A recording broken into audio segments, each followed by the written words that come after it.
ಮೊನ್ನೆ ಬೆಳಗಾವಿಯಿಂದ ಧಾರವಾಡಕ್ಕೆ ಬರುವಾಗ ದಾರಿಯಲ್ಲಿ ಕಿತ್ತೂರು ಬರುತ್ತೆ. ಕಿತ್ತೂರು ಮುಂದೆ ಕಾರಲ್ಲಿ ಬರಬೇಕಾದ್ರೆ ನನ್ನ ತಕ್ಷಣ ರಾಣಿ ಚೆನ್ನಮ್ಮ ಆ ವ್ಯಕ್ತಿತ್ವ ಕಣ್ಣು ಮುಂದೆ ಹೊಳಿತು. ಅದು ಎಂಥ ಜೀವನ ಅಲ್ವಾ, ನಾವೆಲ್ಲ ಅಭಿಮಾನ ಪಡುವಂಥ ಜೀವ ಅಲ್ವಾ. ಬದುಕಿದ್ದು ಕೇವಲ 51 ವರ್ಷ ಅಷ್ಟೇ. ಆದರೆ ಮುಂದೆ ಶತಮಾನಗಳ ಕಾಲ ನಮಗೆಲ್ಲ ಸ್ಫೂರ್ತಿಯನ್ನು ಬಿಟ್ಟು ಹೋದಂಥ ಚೈತನ್ಯ ರಾಣಿ ಚೆನ್ನಮ್ಮಂದು. ಝಾನ್ಸಿ ಲಕ್ಷ್ಮೀಬಾಯಿಗಿಂತ 56 ವರ್ಷ ಮೊದಲು ಹುಟ್ಟಿದವಳು ಚೆನ್ನಮ್ಮ. ಅಷ್ಟಲ್ಲದೆ ಬ್ರಿಟಿಷ್ ಆಧಿಪತ್ಯದ ವಿರುದ್ಧ ಬಂಡೆದ್ದಂಥ ಮೊಟ್ಟ ಮೊದಲ ಮಹಿಳೆ ಅಂತ ಭಾಜನಾದವಳು ಕೀರ್ತಿಗೆ. ಒಂಚೂರು ನೋಡಿ ಆಕೆ ಬದುಕು ಹೆಂಗಿದೆ. 1778ರಲ್ಲಿ ಬೆಳಗಾವಿ ಹತ್ತಿರ ಕಾಕತಿ ಅಂತಿದೆ, ಅಲ್ಲಿ ಹುಟ್ಟಿದವಳು ಚೆನ್ನಮ್ಮ. ಒಳ್ಳೆಯ ಶಿಕ್ಷಣ ಪಡ್ಕೊಂಡ್ಳು. ನಾಯಕರಿಗೆ ಬೇಕಾದಂಥ ಕುದುರೆ ಸವಾರಿ, ಯುದ್ಧವಿದ್ಯೆ, ರಾಜ್ಯಶಾಸ್ತ್ರ ಎಲ್ಲ ಕಲ್ತು. ಹಾಗೆಲ್ಲ ವಯಸ್ಸು ನೋಡ್ತಿರ್ಲಿಲ್ಲ ಜನ. 15ನೇ ವಯಸ್ಸಿಗೆ ಕಿತ್ತೂರಿನ ರಾಜ ಮಲ್ಲಸರ್ಜ ದೇಸಾಯಿ ಜೋಡಿ ಮದುವೆ ಆಯಿತು. ದುರ್ದೈವ, 1816ರೊಳಗೆ ಮಲ್ಲಸರ್ಜ ದೊರೆ ತೀರ್ಕೊಂಡ್ರು. ಆ ಹಿರಿಯ ರಾಣಿ ಮಗ ಇದ್ನಲ್ಲ, ಶಿವಲಿಂಗ ರುದ್ರಸರ್ಜ ಅಂತ, ಆತ ನಾಯಕತ್ವ ವಹಿಸಿದ. ಅವನಿಗೆ ಮಕ್ಕಳಿಲ್ಲ. ಅದಕ್ಕೇನು ಮಾಡಬೇಕು? ಹತ್ತಿರ ಸಂಬಂಧಿಕರಿದ್ದಂಥ ಒಬ್ಬ ಶಿವಲಿಂಗಪ್ಪ ಅನ್ನೋ ಹುಡುಗನ ದತ್ತಕ್ಕೆ ತಗೊಂಡ್ರು. ದುರ್ದೈವದಿಂದ ಶಿವಲಿಂಗ ರುದ್ರಸರ್ಜ ರಾಜ ಆಗಿದ್ನಲ್ಲ, ಅಕಾಲ ಮೃತ್ಯುವಿಗೆ ಒಳಗಾದ. ಯಾರು ರಾಜ್ಯ ಆಳ್ಬೇಕೀಗ? ಆ ಶಿವಲಿಂಗಪ್ಪ ಪುಟ್ಟ ಹುಡುಗ ಅವನು. ಅದಕ್ಕೆ ರಾಣಿ ಚೆನ್ನಮ್ಮ ಏನು ಮಾಡಿದ್ಲು, ಆ ದತ್ತಪುತ್ರನೇ ಸಿಂಹಾಸನ ಮೇಲೆ ಕೂಡಿಸಿ ತಾನೇ ರೀಜೆಂಟಾಗಿ ಕೆಲಸ ಮಾಡೋಕ್ಕೆ ಶುರು ಮಾಡಿದ್ಲು. ರಾಜ ಅಂತ ಅವನಿದ್ದಾನೆ, ಎಲ್ಲ ಕೆಲಸ ತಾನೇ ಮಾಡ್ತಿದ್ಲು. ಇದನ್ನು ಬ್ರಿಟಿಷ್ ಸರ್ಕಾರ ಒಪ್ಪಲಿಲ್ಲ. ಅವರ ಪ್ರಕಾರ ರಾಜರಿಗೆ ಮಕ್ಕಳಿಲ್ಲದೆ ಹೋದರೆ ಆ ರಾಜ್ಯ ಬ್ರಿಟಿಷರಿಗೆ ಸೇರಬೇಕು, ಈ ದತ್ತಕವನ್ನು ಒಪ್ಕೊಳ್ಳೋದಿಲ್ಲ ಅಂದರು. ಆಗ ಕಿತ್ತೂರು ಸಂಸ್ಥಾನ ಏನಿದೆ ಧಾರವಾಡ ಜಿಲ್ಲೆಗೆ ಆಡಳಿತಕ್ಕೆ ಬರ್ತಾಯಿತ್ತು. ಆಗ ಜಿಲ್ಲಾಧಿಕಾರಿ ಥ್ಯಾಕ್ರೆ ಅಂತ ಒಬ್ಬ ಇದ್ದ, ಥ್ಯಾಕ್ರೆ ಅಂತಿದ್ದ. ಚಾಪ್ಲಿನ್ ನಾವು ಆ ಭಾಗದ ಕಮಿಷನರ್ ಆಗಿದ್ದ. ಇಬ್ಬರು ಹೋಗಿ ದತ್ತಕ ಒಪ್ಕೊಳ್ಳೋದಿಲ್ಲ ನಾವು ಅಂತ ಹೇಳಿದರು. ಸ್ವಾಭಿಮಾನಿ ಚೆನ್ನಮ್ಮ ಕೆರಳಿದ್ಲು, ಸಿಂಹ ಆದಂಗೆ ಆದ್ಲು.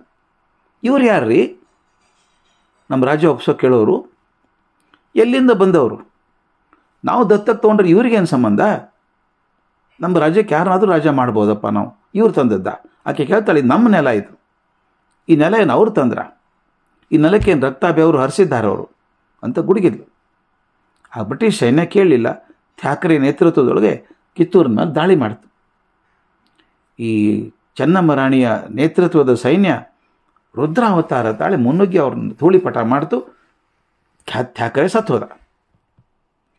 ಇದರಿಂದ ಮುಖಭಂಗ ಆಯ್ತಲ್ಲ ಬ್ರಿಟಿಷರಿಗೆ.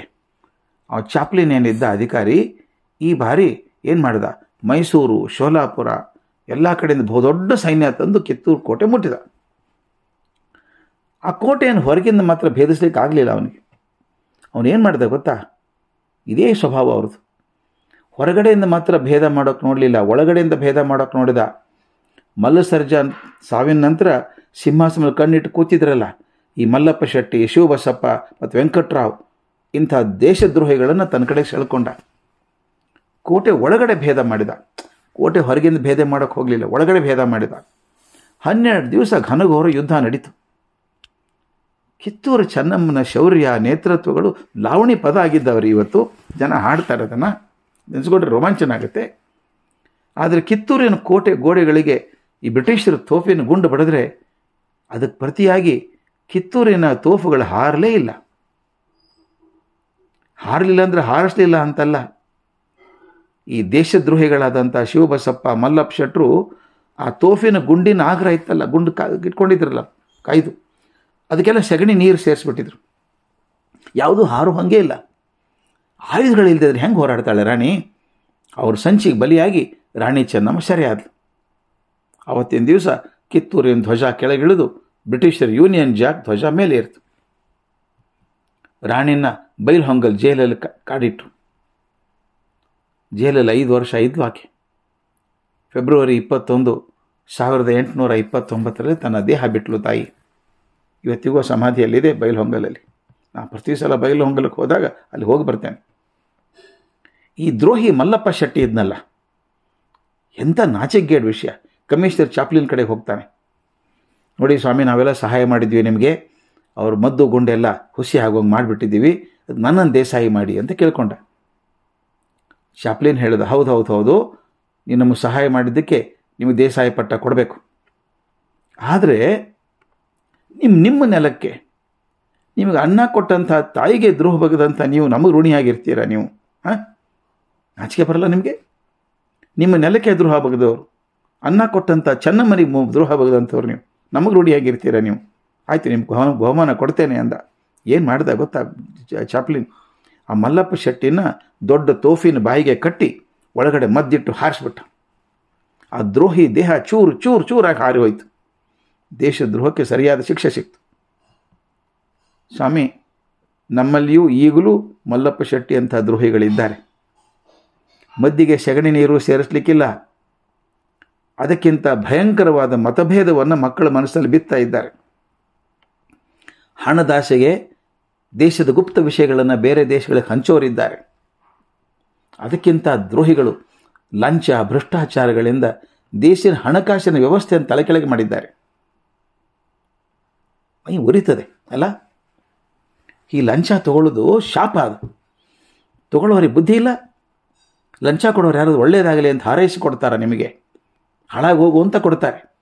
ಶಾಪದ ದುಡ್ಡದು ಹೇಗೆ ಒಳ್ಳೇದು ಮಾಡಿತ್ತು? ಅದು ಹೊಳೆಯಲ್ಲ.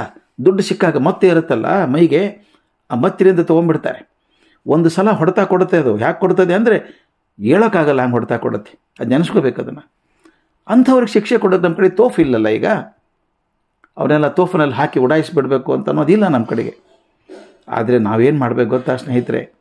ನಮ್ಮ ಸಾಮಾಜಿಕ ಪ್ರಜ್ಞೆ ಅನ್ನುವಂಥ ತೋಫು ಇದೆಯಲ್ಲ, ಇದರಿಂದಾನೇ ಶಿಕ್ಷೆ ಕೊಡಬೇಕಾಗತ್ತೆ. ಪ್ರತಿ ಸಲ ಯಾರಾದರೂ ಇಂಥ ದೇಶದ್ರೋಹಿಗಳನ್ನು ಕಂಡಾಗ ಚೆನ್ನಮ್ಮನ ನೆನಪಾಗಬೇಕು, ಚೆನ್ನಮ್ಮನ ತ್ಯಾಗ ನೆನಪಾಗಬೇಕು. ಏಕಾಂಗಿಯಾಗಿ ಹೆಣ್ಮಗಳು ಒಂದು ಬ್ರಿಟಿಷ್ ಸಾಮ್ರಾಜ್ಯದ ವಿರುದ್ಧ ಕತ್ತಿ ಹಿಡ್ಕೊಂಡು ನಿಂತ್ಕೋತಾಳಲ್ಲ, ಅದು ನೆನಪಾಗಬೇಕು. ಒಂದು ಹೆಣ್ಣು ಮಾಡುವಂಥ ಶಕ್ತಿ, ಆ ತೋರಿದಂಥ ಪರಾಕ್ರಮ, ನಾವೇನು ಖಡ್ಗ ಹಿಡ್ಕೊಂಡು ನಿಂತ್ಕೋಬೇಕಾಗಿಲ್ಲ. ಈ ಸಾಮಾಜಿಕ ತೊಂದರೆ ಮಾಡುವಂಥ ದ್ರೋಹಿಗಳಿದ್ದಾರಲ್ಲ, ಅವರಿಗೆ ನಾವು ಸಹಕಾರ ಮಾಡದೆ ಹೋದರೆ ನಾವು ದೊಡ್ಡ ದೇಶ ಸೇವೆ ಮಾಡಿದಂಗಾಗತ್ತೆ.